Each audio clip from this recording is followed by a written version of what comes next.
L'homme derrière la porte. À l'époque, j'étais étudiante et je vivais seule dans un appartement en rez-de-chaussée. Mon quartier était plutôt calme et la nuit, il n'y avait pas assez de mouvement. Bien qu'à chaque fois que je rentrais la nuit, je me sentais observée.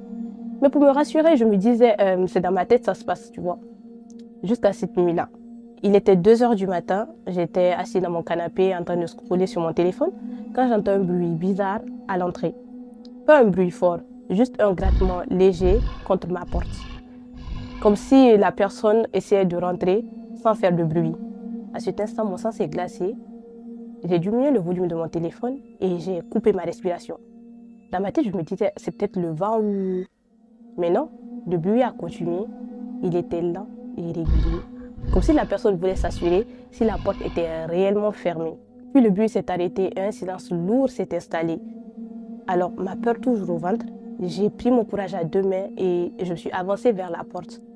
J'ai regardé à travers le Judas et là j'ai failli crier. Il y avait un homme derrière la porte. Il portait une capuche noire.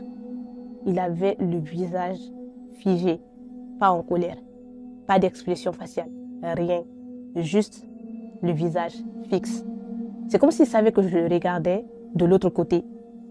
Puis il a souri, un sourire lent et exagéré, trop exagéré pour être naturel. Et il regardait comme s'il savait que j'étais là, comme s'il savait que je le regardais.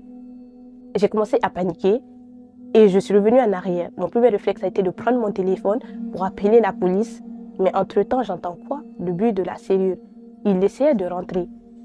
Donc moi, je me dis, mais la porte, elle est fermée, d'accord? Elle est verrouillée.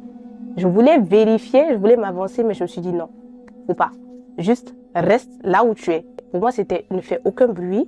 Peut-être qu'il va penser que tu n'es pas là et il va partir.